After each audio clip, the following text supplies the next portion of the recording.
Welcome to a collection of the craziest Reddit stories of this week. In the first story of this collection, OP's parents demand that she supports and give a character letter to her molester brother, but she is not ready for it. Let's dive in to see what happens next. The story is from Responsible-Beach452. AITA for refusing to give my molester brother a character letter to help his court trail after what he did to a friend's daughter. I, 28F, have a brother, 31M, who is looking at serving time in prison for intimate relations with a minor, 14F, who is one of my friend's daughter. This has been going on for months, as evidence states, and we only found out a few weeks ago. When I found out about this, I had a discussion with my friend and apologized for what happened, but understandably, she wants space. I have also cut off my brother, as this whole situation is just disgusting to me. My parents, however, have stayed by his side and are trying to say the only reason he did what he did is because he has autism and didn't know what he was doing was wrong. Despite them being shown text messages where he states himself that what he was doing was bad and he could be sent to prison for it. However, after they spoke to my brother's lawyer, he stated that we could each write up a character letter to be presented for him in court so the judge can have better understanding of who is beside the incident, but I refused because I don't think he deserves it. I am currently 6 months pregnant, and I don't want my daughter to be around/grow up with a man like my brother. I've spoken to my husband about this for another opinion, and he agrees with me not submitting a character letter. But we are thinking of talking to the children that my brother was around in the family, just to make sure that he hasn't done anything to them. My mother is dying, and she says she doesn't want to pass while her son is serving time in prison for something, in her words, that wasn't that bad. Both her and my father are pressuring me to do this, and seeing them so upset is hard for me. But whenever I even think about doing it, makes me sick. I just wanted to ask for everyone else's opinion on what I should do. I and my brother were extremely close up until this point, which I think is making this harder for me. Should I cut out my parents too? Should I make the letter? Edit. Hello everyone again. I have no idea how to make updates that lets everyone know the same time. But I'll keep it short. I wish I could reply to all comments, but I'm so tired all the time, I have no energy for it. And I really don't want to keep stressing myself out with the pregnancy, but I have read so many, and thank everyone for their responses. I have cut off my parents because I 100% do not support anyone who enables rapists, and that's who they are. Sadly. It was hard because I did want my baby to grow with 2 sets of grandparents, but I still have my husband's parents, so I'll be okay eventually with this huge loss. I am also not writing a letter, even if it is to say how terrible I think the situation is. I just want to cut everyone off and focus on my husband and my baby. OP is certainly not an AH, and what she did is 100% justified. She is absolutely right in standing against her brother, who is a molester, and her parents who are enabling his actions. OP and people like her are the beacons of hope in our hypocritical society. If someone else had done such a mean thing, OP's parents would have been on the streets chanting for strict consequences. However, when it came to their own son, they put the blame on autism, despite knowing the facts that their son did all this on purpose. RIP American values. As for scores, I would give OP 0 and OP's brother 5 out of 5 on the AH scale. OP's parents are also AHs, so I would give them 3.5 out of 5 on the AH scale. Let's now jump on to the next story from Logical Blueberry 5. AITA for moving on so quickly after my husband left me.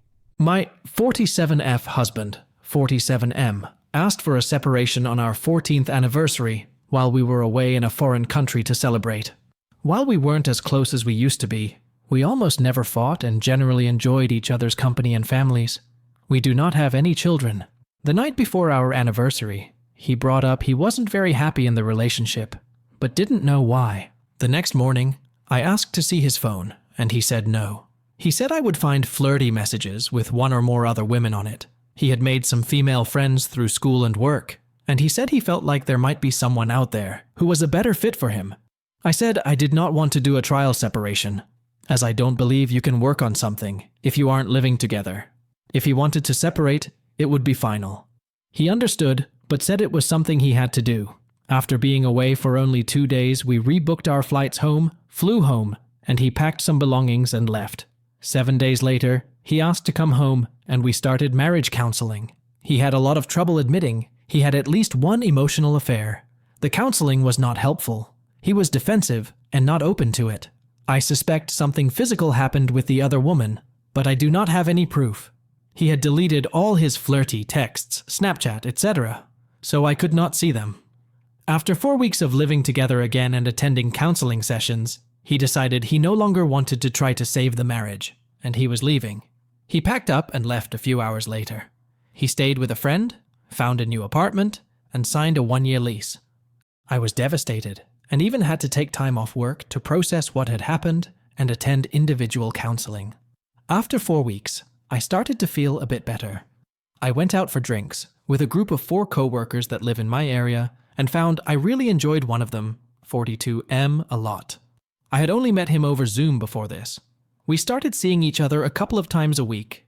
Quite quickly, it grew into a truly amazing, loving relationship. I've stayed in counseling throughout, as it wasn't easy to process the sudden ending of my long-term marriage at the same time as beginning something new. It's been about 7 months now. My ex-husband eventually decided he wanted to try to save the marriage again, but I declined. He says I'm TA for starting a new relationship so quickly, within 6 weeks of him leaving. Our relationship was over as I can no longer trust him, and he has hurt me immensely. I do not want a relationship with someone I cannot trust. Am I TA for moving on? Update. I am not sure how to provide an update, so I hope this is right. The biggest update is that my ex-husband, 48M, and I, 47F, are finally officially divorced. We split everything equally, and I bought him out of the family home. Thankfully, the divorce process was quick and easy once we waited the mandatory separation period for our state. When signing the divorce papers, he asked if I was sure I wanted to proceed, notably while he was seeing someone else. He wanted to try again, if I was willing. I wasn't, and thankfully he didn't fight it or make the divorce process more difficult in any way. My ex has been seeing this woman for quite a while now. I know he knew her before we split, but I do not know if he cheated with her or not. It doesn't matter to me. I wish them the best. My relationship with my new partner, 42M, has continued to be amazing. It's the best relationship I've ever been in, and I can honestly say I've never been happier. He is kind, loving, and a great communicator. We moved in together a while back, and a few months later, we became engaged. We plan to elope sometime in the next year. While it may seem crazy, I am extremely grateful for my ex's cheating and the following heartbreak. Without it, I may not have found the happiness I have today. OP is certainly not an AH for moving on quickly, because she has every right to seek happiness for herself. There is nothing wrong with it. On the other hand, OP's husband seems to be a weird person for being so volatile. One day, he wants separation, and the next moment he wants to try again. I don't understand. What the heck is this? To me, he is an AH, and I would give him 2.5 out of 5 on the AH scale, and OP gets nothing. Let's now jump on to the next story from technical_pressure13. AITA for asking a woman to quit touching me? Recently, I visited my local bar/restaurant, where I've been going about once every 2 weeks for dinner and drinks over the past 2 years. While I'm not a regular, the staff and some patrons recognize me and often come to chat. I'm not the best-looking guy, but I work hard at the gym and take care of myself. On my last visit, I was sitting alone at the bar, engrossed in my phone, when a woman, early 40s, sat down beside me. Initially, I didn't pay much attention to her until she asked if I was going to talk to her or just stare at my phone all night. I was caught off guard and apologized, explaining I didn't realize she wanted to chat. She then asked me to buy her a drink, which I declined because I have a fiance, and told her that would be inappropriate. After walking away, she returned and started rubbing my shoulders. I pulled away and asked what she was doing. She claimed I looked tense and was just trying to help. I brushed it off, thinking she might have had a few drinks. However, she continued to touch my arms and even my beard while getting close to my face. I politely asked her to stop, emphasizing that it made me uncomfortable, especially considering I have a fiance. She apologized and said she would stop, but about 20 minutes later, she came back and grabbed my upper thigh while trying to move her hand to my privates. In response, I scooted my seat back and said, somewhat loudly to ensure the bartender heard, "I asked you nicely to please not touch me, so quit touching me." I didn't mean to sound aggressive, just firm. After that, I decided to cash out and leave. A couple of weeks later, I returned for my usual dinner and drinks. As soon as I walked in, the regulars fell silent. The bartender was short with me and slid the menu my way without saying a word. I thought he was just having a bad night. Then, a gentleman approached me and said it was messed up how I treated the woman weeks before. I was shocked and asked him to clarify. He said I shouldn't have raised my voice at her for accidentally brushing up against my arm. I tried to explain my side, but it felt like no one was listening. I noticed the atmosphere had shifted, and I felt completely iced out at my favorite spot. As I left, I overheard a couple of people muttering, "hole" and "scumbag." Now I'm wondering, am I the asshole in this situation? I don't think I can go back after this, and I really don't understand what I did wrong. OP is not the AH for setting his boundaries. The woman is an AH for touching OP repeatedly in public and without OP's permission. Consent is a must for touching someone. OP's reaction is appropriate and justified. So, OP is not an AH, and I would give him 0 out of 5 on the AH scale, and that woman gets at least 2.5 on the AH scale. One more thing is that the negative reaction from the bar staff is unfair and unjustified. So, the bar staff are also AHs, and I would give them 3.5 on the AH scale. Let's now jump on to the next story from Captain 𝐶00TS. AITA, for telling my brothers I won't be the one to be our mom's caretaker. I'm one of 3 boys. I'm 35, and my brothers are 26 and 23. It started when the 26-year-old asked who is going to take care of our mom when she's nearing the end of her life. I stayed quiet because I have an extremely strained relationship with our mom. When I was 14, my mom cheated on my dad with his best friend, and she kicked him out of the house she inherited from my grandparents. She was a drug addict, had her car repossessed, couldn't pay her bills, so I was doing homework in candlelight and taking cold showers. I got beaten one time because I found her drugs and flushed them down the toilet in front of her. During my junior and senior years, she was dating different guys, leaving at night when we were all asleep, and then coming home in the morning after I was awake, getting ready for school, and getting my brothers ready for school. She would always say, I had to run to the store really quick, but I would be awake in the middle of the night when she would leave. My mom is clean now, but she's a functioning alcoholic. She put my dad into massive credit card debt, leading up to their split due to her drug problems. Neither of my parents have retirement savings. My mom still works at 65 years old as a hairdresser. She is going to have to continue working until her arms and legs won't let her anymore. My brothers have extremely rose-tinted glasses for their childhood. They thought it was amazing. They remember me always hanging out with them, letting them sleep in my room, playing video games, taking them to get lunch and stuff. They didn't see all of the stuff that was going on with our mom because they were too young. They know about everything now, but they don't hold the same resentment for our mom that I do. Because of my strained relationship with my mom, I got a vasectomy. My wife and I don't want kids because we don't want another life to be our responsibility. I've had my fair share of raising kids with my brothers. So when I finally told them we don't have any obligation to take care of our parents, they made their decisions and have to deal with them. And if they can't financially take care of themselves, that's their problem. I even said, whoever wants to move in with mom and take care of her can have the house after she dies. I will help by taking her to the grocery store, making sure she has things she needs, but I won't take care of her. They called me cold and selfish, and that they knew I didn't have that caretaker mentality. I love my brothers. They are 2 of the most important people in the world to me, but our mom has been exhausting to have in my life. Am I the asshole because I refuse to take care of my mom when she needs end-of-life care? This post is long, and I feel like I jumped all over the place. I'm sorry. Update. I sent my brothers this text to tell me I don't have that caretaker instinct when I took care of you guys growing up. Even after I moved out, I bought you guys school clothes and stuff. I was there while mom was off messing around in the middle of the night. I was there taking care of you when you woke up crying because mom wasn't home, and I sat with you while you fell back asleep. I woke you guys up in the mornings to help you get ready for school. I stayed with you guys while mom and sissy were doing drugs. I watched you over weekends. I fed you lunches and dinners. I let you guys sleep in my room when we didn't have power because mom couldn't afford the electric bill. I was the only one with a car in the family, and I took you guys to and from school while also dropping mom off at work and picking her up while going to college and working. I did my part in taking care of her. I helped raise you guys, but you don't see it that way because you were too young. I had to grow up way too fast, so please don't make me feel guilty because I don't want to be mom's caretaker. When I feel like I did my part when I was younger taking care of you guys for her. If it was either of you needing caretaking, that's a different story. I parented you guys growing up. I was there a lot when our parents weren't. I love you guys, and I don't hold you guys responsible, and I would do it all over again if I needed to. This was the 26-year-old's response.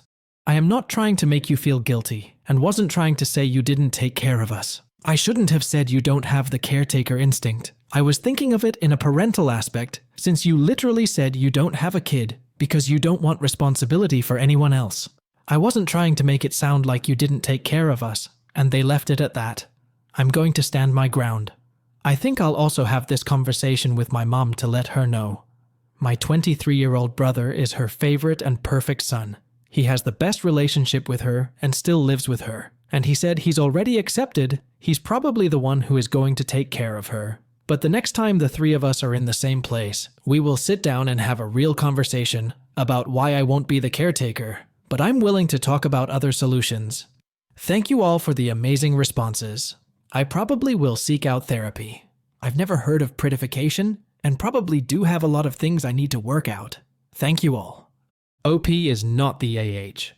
Given his traumatic upbringing, he has already taken on immense responsibility raising his brothers and managing his mom's neglect. His decision to prioritize his well-being and set boundaries regarding future care is valid. It's reasonable for OP to expect other family members to step up now, given the circumstances. So, OP is not an AH here, and I would rate him 0 out of 5 on the AH scale. OP's brothers are being AHs here, and I would rate each of them 1.5 out of 5 on the AH scale. Let's now jump onto the next story form, ___, 1156-222. AITA for ruining my best friend's wedding? My husband Mark and I were together for 4 years before I found out he was cheating on me. Everything was perfect, and then one evening he sat me on the sofa and told me about his affair. I could not believe it. I just got up and packed my stuff. I drove straight to my best friend Amy's house. We have been best friends since we were 5. I told her everything that happened, and she told me I could stay with her as long as I needed since Mark and I lived together, and I needed some time to find a place to move into. When she and her boyfriend Alex announced they were getting married, she asked me if I would be her maid of honor. I'm not going to lie, it was such a stressful time for me as I was working full-time and helping plan this wedding. Don't get me wrong, I felt so honored, but I was exhausted. She told me that she always wanted to have her wedding in a big open field with trees everywhere and around nature, and it so happened that my parents owned a ranch, so I asked if we could throw the wedding there. Obviously, since Amy had been a part of our family for so long, she was like an adopted daughter, so my parents were more than happy to have her wedding there. The evening before the wedding, I was busy putting up some decorations when one of the bridesmaids approached me. I did not know this girl. I think she was a co-worker of Amy's. She walked up to me and told me she was so impressed with me that despite everything, I was still willing to help Amy with her wedding. I was like, sorry.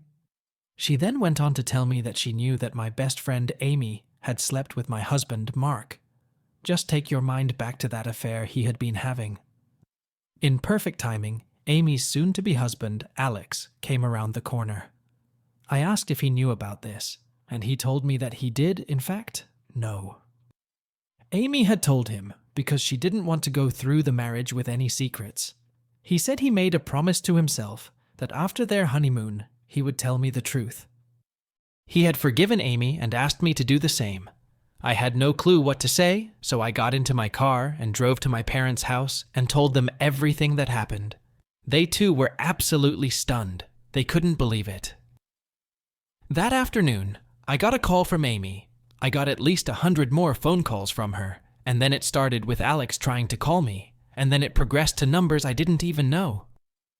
I finally found out on Facebook that my parents had thrown their entire wedding off their property.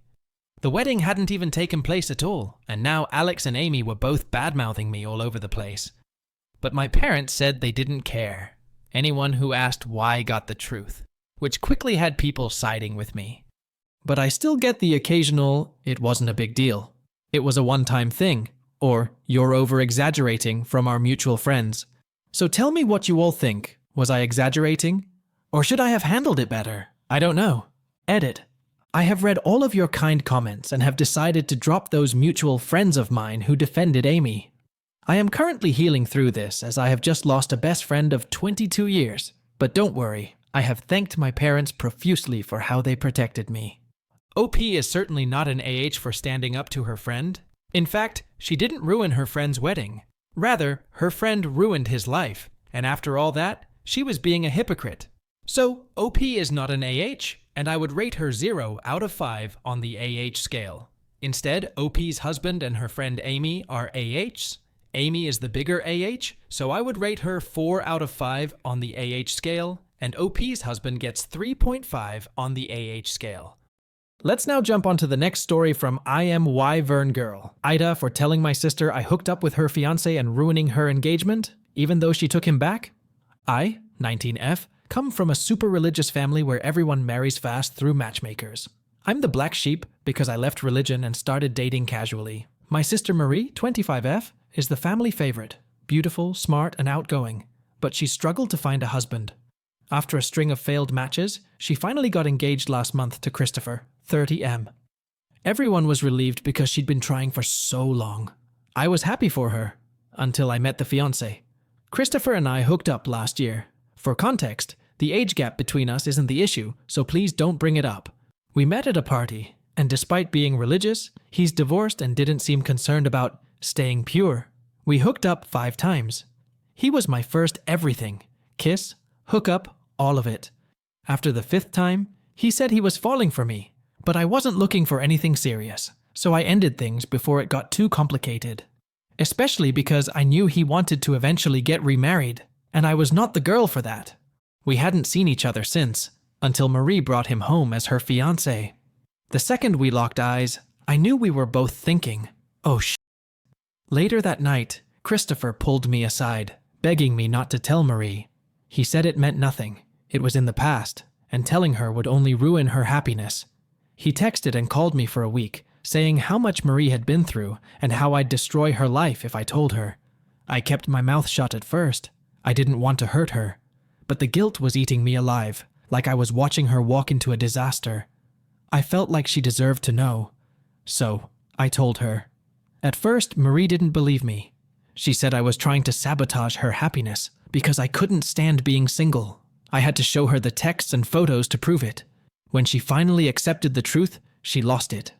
She confronted Christopher, and he denied everything, until she shoved the evidence in his face. Marie called off the engagement. That's when things really hit the fan. My parents and some relatives told me I should have kept quiet. They said I'd ruined Marie's one shot at happiness and called me selfish for interfering.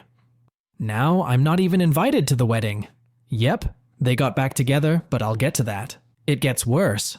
While Marie and Christopher were dating, he randomly called me, saying he wanted to reconnect. He was rather vague, but it was obviously a booty call. I didn't know he was dating at the time, and definitely didn't know he was dating my sister. I let him down firmly and didn't engage because I had no interest. After telling Marie about our hookup, I mentioned this call because I thought she should know he wasn't as faithful while they were dating as she thought he was. But that backfired spectacularly. Marie accused me of making up lies to tear them apart. Christopher denied everything and said I was obsessed with him. Marie sided with him and called me, quote, a desperate home-wrecking whore. Since I deleted my call history, I had no proof. It became a he said, she said situation, and Marie believed him. Now, Marie and Christopher are back together, and they're getting married. She showed up at my apartment a few weeks after the fight, crying. Apparently, Christopher convinced her that what happened between us was just a meaningless mistake, and that it made him realize how much he wanted to be with her. I tried to explain that he had told me he was falling for me, not to make it seem like he still liked me, just to show her he's lying to her about what he felt for me. But she just got angrier and called me a jealous liar and some other pretty names I won't repeat before storming out. Now I'm completely cut off from family events. My parents say I've caused enough damage, and extended family members are calling me a slut, both behind my back and to my face. Every attempt I've made to explain myself has been shut down. So yeah, they're getting married anyway. And here I am, wondering if I just blew up her engagement for nothing. Should I have just stayed quiet? Did I do the right thing? Or did I just ruin my relationship with my family for no reason? OP is not the AH for telling her sister about the hookup with Christopher. Marie deserves to know the truth about her fiance, especially given the betrayal. While it's unfortunate that Marie took him back, OP's intention was to protect her sister from future heartbreak. The family's reaction reflects their biases, not OP's actions. As for scores, I would rate OP 0 out of 5 on the AH scale. Let's now jump on to the next story form, expert_anybody2366 AITA for refusing to take care of my wife since she caught the flu from having sex with her affair partner. This is partially a rant and partially an actual question. I, 54M, have been married to my wife, Victoria, 54F, for over 32 years. We have 3 adult daughters and 1 adult son. Early this year, she started menopause. I loved her and supported her throughout this difficult time. She said she didn't want to have sex because she felt like she's fat and ugly. I told her she's beautiful, and I was patient with her as she said she didn't want. It was only since this month that she wanted us to have sex again. I thought things were getting better until I saw a condom wrapper in our bedroom. My job involves going out of town for business trips. This last trip, I tried to get into my wife's social media, and luckily enough, she used someone's birthday as the password. I found out her affair partner is Zachary, 35M, a family friend who has a wife, 29F. So on my trip, I read so many messages. One message involved Zachary asking if it's okay to come over for their fun time since he thinks he's coming down with something. Even after getting back in town, I read some messages. Zachary messaged that he and his wife have the flu, so he can't see my wife for a while. My wife said that herself getting the flu was worth it. I came home to my wife, who's suffering from the flu. I immediately told her that I know about her and Zachary. She was upset but too weak from the flu to stop me from packing and leaving. She begged me to not leave her alone while she's sick. After I left, my wife has been messaging me. She said she's very sick. I told her to go to the doctor, call an ambulance, or call someone else. She said she's not dying, but she needs me. She said she can't call our kids nor any other family member since they'll ask why I'm not there. She said that menopause had made her crazy and that she wouldn't see Zachary anymore. I still haven't gone back. AITA. Edit.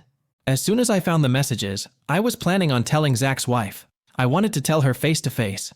I wanted to spare our adult kids the horrible news, but many in the comments made a good point that my wife could lie to our kids. So I called Zach's wife first. I don't know what's going on in their marriage because she believed me right away. I called my kids and talked to them like a conference call. I had to unfortunately send some proof to them. I didn't go overboard, just enough for them to believe me. Obviously, they're all upset. I tried to keep it together, as I don't want to vent about their mother to them. Second edit. Zach's wife has been messaging me last night and this morning. She was planning on leaving Zachary anyway, because Zachary was sleeping with 2 other women. But the fact that Victoria is a married woman who is like a family member speeds things up. Zach's wife made Zachary leave the house. Also, all my kids have called their mother. They're not buying any of their mom's excuses. They all want me to divorce her. OP is certainly not an AH for refusing to take care of his cheating wife. However, OP is a big AH for still being married to his cheating wife. I cannot believe OP is still with his wife because cheating is the ultimate deal breaker in a relationship. Whatever, it's OP's choice. As for scores according to the question asked, OP is not an AH, and I would rate him 0 out of 5 on the AH scale, and OP's wife is an AH for expecting her husband to take care of her after doing all this, so I would rate her 4 out of 5 on the AH scale. Let's now jump on to the next and the last story for this video from Accomplished Rain 9. AITA for telling my dad that he has ruined our family legacy. My parents raised me, 33M, and my sister in Western Canada. But after attending university, both of us have since moved away. I now live in the UK, and my sister lives on the opposite coast of Canada. My dad's family has always been upper middle class, and the centerpiece of his family was an old farmhouse about an hour outside of a major city that my great-grandfather built. This means I was part of the 5th generation to be there. It was modestly sized with 3 bedrooms over 2 floors, not some massive mansion in the countryside. It sat on less than an acre of land. That being said, it's been the family meeting spot for literally generations. My grandparents lived there until they died. This is where my sister and I spent hundreds of days in our childhood. Although my dad's family wasn't excessively wealthy, there was always this idea of preserving something for the next generation to make life a bit easier. My grandfather was generous and helped my parents often but sensibly, made sure that the family money was always growing. He would gift my parents weekends away and similar. My parents also massively benefited from this by having almost 50% of their first home being paid for by my dad's parents. My grandmother passed away, then eventually my grandfather did as well. He passed about 10 years ago now. After he passed away, my parents sold the farmhouse to create a new family meeting spot. At the time, my sister and I both fought this idea, but our parents did it anyway. If I had the funds, I would have bought it from them myself, but I had just left university so had no income. They insisted this would be best for everyone. With the money from this sale, my father retired about 5 years early, and they bought a piece of land on a remote island on one of Canada's many lakes. It's 4 hours from the nearest airport and only accessible by boat and only in the summer. There is no road access, and the lake partially freezes in the winter, which means you can't get there by boat. They built a cabin on this property, and it sleeps 4 people if you pull out the couch. They have been living at the cabin for the warm half of the year, and freeloading at my aunt and uncle's house for the rest. My parents recently asked me for a loan of several $1,000s, which I don't have, to expand their cabin to sleep more people so that we could all be together at the cabin. This idea disgusts me. My father inherited money that has been well cared for literally generations through moderate use, and he's already blown through it less than 10 years later. Between this remote cabin and taking early retirement, he and my mom have managed to use it all, and are now imposing on me to give them more money for a cabin that I will probably never use, as I live in the UK. Going to the old farmhouse was fine before, because it was much closer to an airport, could fit us all, and was accessible year-round. We can't even use this cabin for Christmas. The way I see it, my parents have completely ruined our family legacy because of their greed, and they can't even see it. If I ever have kids, they will never get to experience all the family history at the farmhouse like I did. My sister has a kid on the way, and we've already discussed how sad we are that the kid will never see the house. The idea of helping the next generation has ended with my parents, and this seems selfish to me. I told my parents this, and they told me that I was being entitled and selfish. I have had to work much harder to get where I am than my parents did. I have 2 degrees, have built my career over 3 continents, and have never taken money from my parents unless it was a gift for Christmas or my birthday. I paid my way through university with summer jobs and student loans. My parents both worked simple jobs and never went to university. Neither of my parents advanced their careers and stayed in pretty entry-level positions. I now believe that they've purposefully coasted through life because they knew they could afford to if they used the family money for retirement. AITA. OP is not an AH for expressing frustration over his parents' decisions regarding their family legacy. He has valid concerns about losing a meaningful family tradition and the financial implications of his parents' choices. However, the way he communicated his feelings is rude. So, for OP's behavior, I would rate him 1 out of 5 on the AH scale. What do the MacReddit fans think? Is the OP an AH or not? Let me know in the comment section below. If you like the stories I brought you, just hit the like button, share them as much as you can, and don't forget to subscribe to MacReddit for a daily dose. Bye bye, see you tomorrow with some more spicy fries.